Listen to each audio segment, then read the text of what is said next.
एक टॉपिक जो बहुत ज़्यादा डिस्कस आई थिंक होने की ज़रूरत है वो ये है कि वेजाइनल हाइजीन क्या होती है।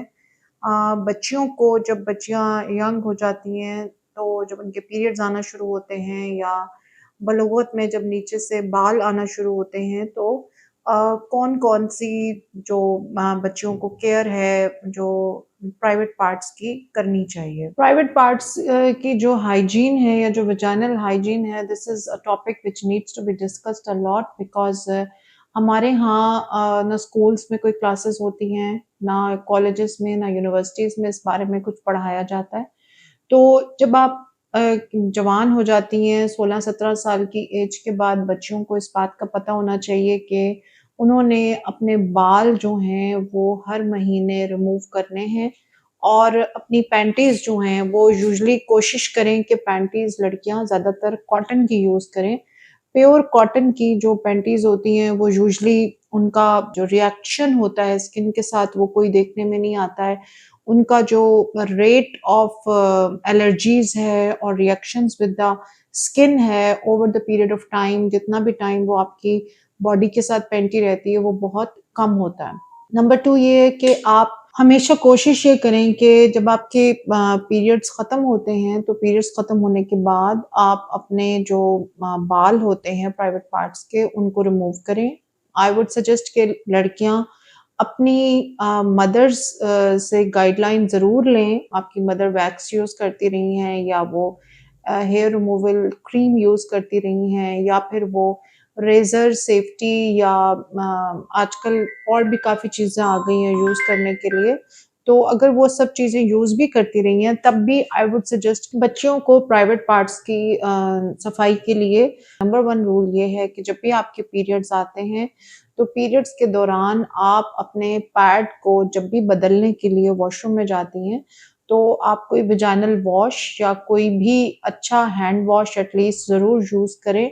कोशिश करें कि सेफगार्ड, डेटॉल, पायोडीन और इस तरह की चीज़ों से अपने उन एरियाज़ को यूज़ ना करें।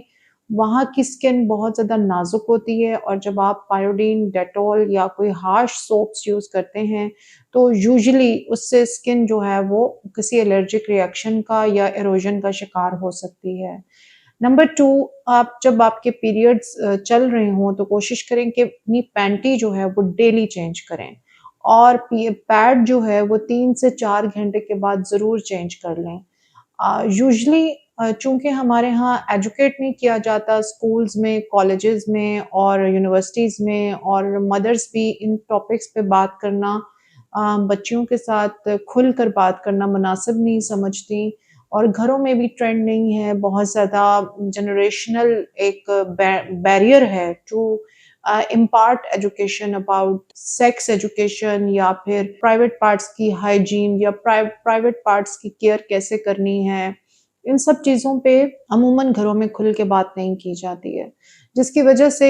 हमें जो एज़ अ डॉक्टर देखना पड़ता है अपने क्लिनिक में वो काफ़ी ज़्यादा ट्रबलसम होता है हमारे लिए। यूजुअली बहुत ही साफ-सुथरे और नफ़ीस कपड़ों में बहुत अच्छी फैमिली से बिलॉन्ग करने वाली ख़वातीन और बच्चियाँ उनके बाहर के जब हुलिया हम देखते हैं तो वो बहुत ज़्यादा नीट और क्लीन होती हैं, लेकिन उनकी पैंटीज़ और उनके जो प्राइवेट पार्ट्स की जो सूरत-ए-हाल होती है वो बहुत ज़्यादा नाज़ुक होती है। काफ़ी जो है वो अवेयरनेस की हमें ज़रूरत महसूस होती है कि इस टॉपिक पे बात की जानी चाहिए ताकि बच्चियों को बचपन से ही इन चीज़ों की आदत हो और यंग एज में जाकर बच्चियों को प्रॉब्लम ना हो क्योंकि बचपन से जब आपको एक चीज़ की हैबिट हो जाती है कि मैंने ये काम ऐसे करना है तो फिर आपको यंग एज में इतनी ज़रूरत महसूस नहीं होती कि उस चीज़ को बार-बार रीइन्फोर्स किया जाए। अच्छा, अब सबसे जो इम्पोर्टेंट चीज़ है वो ये है कि आपने अपना पैड हर 3 से 4 घंटे बाद चाहे आपका फ्लो पीरियड्स का ज़्यादा है या कम है, आपने एवरी 3 टू आवरली अपना पैड चेंज करना है। नंबर 2 आपने अपने जब भी पैड को चेंज करने जाना है, आपने उस एरिया को प्रॉपर्ली वॉश करना है, हैंड वॉश के साथ या वेजाइनल वॉश के साथ, प्रेफरेबली वेजाइनल वॉश के साथ। नंबर 3 आप अपनी पैंटी जो है वो कॉटन बेस सेलेक्ट करेंगी, जिसमें ज़्यादातर जो फैब्रिक है, जो थ्रेड्स हैं वो कॉटन के यूज़ हुए हुए हों। और जितना ज़्यादा पॉलिएस्टर होगा या कोई मिक्स मटेरियल यूज़ हुआ होगा या प्लास्टिक बेस्ड मटेरियल यूज़ हुआ होगा, उतने ज़्यादा चांसेस हैं कि आपकी पैंटी प्राइवेट पार्ट के साथ जितनी देर टच रहेगी 10 घंटे, 12 घंटे, उतने ही ज़्यादा रिएक्शन के चांसेस होते हैं। फिर स्किन के ऊपर एलर्जिक रिएक्शंस होते हैं, स्किन के ऊपर डिफरेंट तरह के रिएक्शंस नज़र आते हैं, जो फिर रैशेज़ की फॉर्म में या डिफरेंट रेडनेस, रैशेज़, इचिंग की फॉर्म में प्रेज़ेंट करते हैं। नंबर 4, आपने पीरियड्स आने से पहले अपने जो नीचे के एरिया के और बगलों के बाल हैं प्रेफरेबली वो साफ कर लें, क्योंकि जब आपके बाल मंथली पीरियड्स आने से पहले आपने साफ किए हुए होंगे, तो उससे ये फ़ायदा होता है कि पीरियड्स के दौरान फिर आपकी जो हाइजीन है नीचे के एरिया की वो बहुत अच्छी रहती है। नंबर 5, आपने बाल साफ करने का जो तरीका सिलेक्ट करना है, यूजुअली हम अपनी मदर से बात करते हैं कि क्या मदर सिखाती हैं या बड़ी बहन बताती है। तो आई वुड हाइली रिकमेंड कि चाहे आपकी मदर ने या आपकी बहन ने आपको बताया हो कि आप हेयर रिमूवल क्रीम यूज़ कर लीजिए, आप रेज़र यूज़ कर लें, आप कोई एपिलिडी या कोई हेयर रिमूवल जो आजकल इंस्ट्रूमेंट्स आए हुए हैं वो यूज़ कर लें, या फिर आप रेज़र का इस्तेमाल कर लें या ट्रिमर यूज़ कर लें। ये 5-6 तरीके हैं जो यूजुअली लड़कियाँ हमारे पास जब आती हैं तो उन्होंने यूज़ किए हुए होते हैं। तो ये सब तरीके अपने इस्तेमाल, और waxing, yes, the fruit wax या जो लेमन बेस्ड गुड़ वाली, चीनी वाली हमारी ओल्ड स्कूल वैक्स है, या फिंगर वैक्स, या फिर जिसको हम कहते हैं एक पुराने ज़माने का एक वो गोंद की तरह का एक वो मटेरियल होता है जिससे लोग अपने बाल जो हैं वो उससे चिपका के उतारते थे पुराने वक़्तों में, वो भी वैक्स की तरह ही काम करता है। ये सब चीज़ें आपने यूज़ नहीं करनी है, बिकॉज़ इन सब चीज़ों के साथ प्रॉब्लम ये है कि जब आप यूज़ करते हैं ना वैक्स या फिंगर वैक्स या पट्टी वाली वैक्स या फ्रूट वैक्स या गुड़ वाली वैक्स या लीमू वाली वैक्स, तो उसमें बाल टूटते हैं और जब बाल दोबारा से ग्रो करते हैं तो वहाँ पस वाले मोटे दाने बनते हैं। वो दाने जो होते हैं उनकी पस आप दबाते हैं या वो खुद ही फट जाते हैं, और फिर वो जहाँ-जहाँ दाने बनते हैं, वहाँ बहुत काले, गंदे और खड्डे वाले निशान बनते हैं। और फिर वो आपकी प्राइवेट पार्ट की जगह जो होती है, वो पूरी की पूरी गंदे निशानात से, पिगमेंटेशन से और फाइब्रोसिस और स्कार्स से बन जाते हैं। कुछ लोगों के इतने डीप किस्म के मोटे-मोटे फोड़े होते हैं कि प्रॉपर जैसे फेस पे एक्ने के पिट्स होते हैं, तो प्राइवेट पार्ट्स पे आपको उनके खड्डे नज़र आते हैं, जैसे लोगों के फेस में खड्डे होते हैं। इसी तरह जो हेयर रिमूविंग क्रीम्स हैं जैसे मिलती हैं, वो बहुत ज़्यादा ब्लैक कर देती हैं, प्राइवेट पार्ट्स को बहुत ज़्यादा जला देती हैं, उस एरिया को डार्क कर देती हैं। नंबर 3, जो आपके पास रेज़र्स हैं, ट्रिमर्स हैं या एपिलिडी नाम का जो इंस्ट्रूमेंट होता है, ये जहाँ पर भी आप यूज़ करेंगी वहाँ पे आपके नीचे से बाल मोटे निकलते हैं। तो मेरा आपको जो मशवरा विद एक्सपीरियंस है, वो यही है कि आप कोशिश करें कि आप शुरू से ही बच्चियों को लेज़र के ऊपर ले आएँ। हेयर रिमूवल लेज़र अगर आप फुल बॉडी की नहीं भी करवा रही बच्चियों की, तो कम से कम उनकी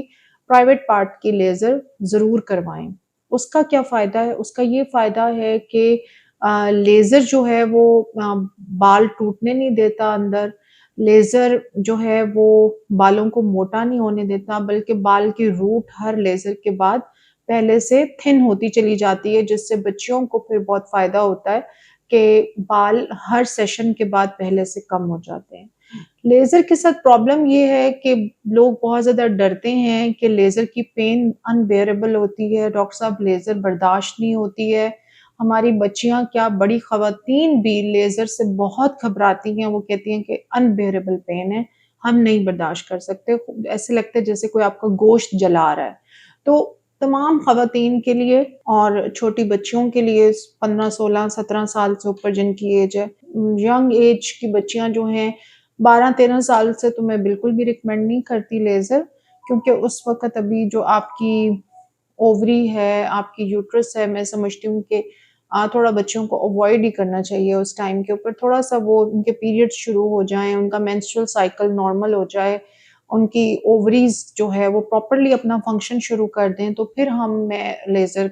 17-18 साल की उम्र में ठीक है आप शुरू करते हैं, 16 साल की उम्र में जब पीरियड्स प्रॉपर बच्चे के आना शुरू हो जाएँ। तो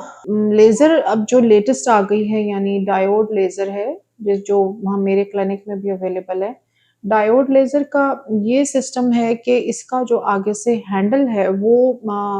होता है आइस हैमर हैंडल उसे कहते हैं, जो कि आपके स्किन को बिल्कुल फ्रीज़ कर देती है। कोल्ड लेज़र कहते हैं उसे या आइस हैमर लेज़र कहते हैं बिकॉज़ बहुत जो बहुत डरी हुई बच्चियाँ भी आती हैं जो थ्रेडिंग भी नहीं करा सकती, जिनकी मदर्स जो हैं वो इतनी खुश होती हैं कि जी उनकी लेज़र सक्सेसफुली बच्चियों की हो गई है, तो they are very happy with the result कि यार हमारी बेटी जो है वो उसको एक प्रॉपर सॉल्यूशन हर महीने का अब मिल गया है। तो that is a good news कि एक ऐसा सॉल्यूशन अब एस्थेटिक्स में तरक्की की वजह से ख़वातीन को मिल गया है कि you can come to a clinic and you can get done your laser and 10, 12, 15 sessions के बाद आपको बहुत अच्छा रिलीफ मिल जाएगा। अब जो डायोड लेज़र का जहाँ तक इश्यू है, तो उसमें ये है कि थोड़ा-सा डायोड लेज़र की जो टेक्नोलॉजी है वो थोड़ी-सी माइल्ड है। उसकी बीम जो है वो थोड़ी-सी एज़ कंपेयर टू कैंडेला या दूसरी जो ओल्ड स्कूल लेज़र्स हैं, उनके मुकाबले में बीम के अंदर जो पावर है, वो थोड़ी-सी स्किन फ्रेंडली रखी गई है ताकि बर्न ना हो, पिगमेंटेशन ना हो, कोई किसी किस्म का बहुत ज़्यादा रिएक्शन ना हो। इसीलिए डायोड लेज़र जब हम करते हैं तो हमें स्किन के जलने की या गोश्त के जलने की या फ्लेश के जलने की स्मेल नहीं आती। और उसके आगे एक आइस कोल्ड हैमर लगाया गया है जिसकी वज़ह से पेशेंट को बिल्कुल पेन फ़ील नहीं होता है। तो मैंने ये देखा है कि जितनी भी ख़वातीन ने स्विच किया है, उन सब ने जब लेज़र के सेशंस लिए हैं तो they are very happy because folliculitis ख़त्म हो गया है, पस वाले दाने ख़त्म हो गए हैं, उनके निशानात ख़त्म हो गए हैं, स्किन की सरफेस बहुत स्मूथ हो गई है क्योंकि रेज़र और हेयर रिमूवल क्रीम इस्तेमाल करने से ना जो बाल निकलता है उसकी थिकनेस है वो बहुत बढ़ जाती है। बाल जो है वो मोटा आना शुरू हो जाता है। आई यूज्ड टू थिंक कि this is a myth and people जो है ना लोग एग्ज़ैजरेट करते हैं, ऐसा कुछ नहीं होता। But practically I have found this true कि आप जब भी रेज़र करते हैं या आप ऐसी चीज़ें यूज़ करते हैं रेगुलर बेसिस पे, तो आपको प्रॉब्लम होती है और बाल मोटे आते हैं। अच्छा नंबर 2 जो बड़ी एक इम्पोर्टेंट बात है वो ये है कि हमारे यहाँ ख़वातीन का रुझान अंडरगारमेंट्स को खरीदने के लिए बस इतना ही होता है कि शादी है तो हमने अंडरगारमेंट्स ले लिए या फिर हमारी इन्वेस्टमेंट जो होती है वो कपड़ों पे ज़्यादा होती है। मैं ये समझती हूँ कि डेली का जो आपका पैंटी है या जो आपका आप अंडरगारमेंट में ब्रा पहनती हैं, उसका कंफर्टेबल होना बहुत ज़रूरी है। एक कंफर्टेबल किस्म की ब्रा आप खरीदें, जो आप डेली वियर में आराम से अपनी जॉब पे, अपने काम पे पहन सकें और मंथली आप जैसे बाकी चीज़ें परचेज़ करते हैं, आप अपनी ब्रा को भी हर 1-2 महीने के बाद चेंज ज़रूर करें। और पैंटीज़ जो हैं, अपनी पैंटीज़ को कई-कई साल तक यूज़ करेंगे, पैंटीज़ को खरीदेंगे नहीं, पैंटीज़ को धोएँगे नहीं, उनको चेंज नहीं करेंगे, तो फिर नीचे से fungal infection, vaginal infection, itching और तरह-तरह के डिस्चार्ज इसके मामलात बहुत ज़्यादा बढ़ जाते हैं। जब आप नीचे बालों की सफाई टाइमली नहीं करेंगे और बड़े हुए बालों में ही आपका मेंसेस का ब्लड मिक्स होता रहेगा और फिर आप जाते हैं, आप सिंपल वॉश करते हैं और आप पैड चेंज कर लेते हैं, उससे भी इन्फेक्शन जो है वो वेजाइनल ट्रैक्ट में ऊपर चढ़ती है, ऊपर को जाती है, असेंड करती है। तो कोशिश करें कि आप हर सिचुएशन, हर स्टेप है पीरियड्स के स्पेशली वो डेज़ जिनमें फ्लो ज़्यादा होता है, उनमें आप हर 3 घंटे के बाद जाके वॉश ज़रूर करें। इसी तरह आप अपनी जो डेली की लाइफ़ है उसके अंदर आप ये रूटीन बना लें कि आपने वज़ू के साथ जो है वो अपना वेजाइनल एरिया को भी वॉश करना है कमोड के ऊपर बैठ के। तो और अपने आपने ब्रा जो है वो डेली चेंज करनी है। चले विंटर्स में 2 दिन के बाद चेंज कर लें बट पैंटी को डेली चेंज करें। और आपके जो बाल नीचे के एरिया पे बहुत ज़्यादा ग्रो करके रखे जाते हैं, उसकी वज़ह से सबसे ज़्यादा इन्फेक्शंस और सबसे ज़्यादा प्रॉब्लम क्रिएट होते हैं।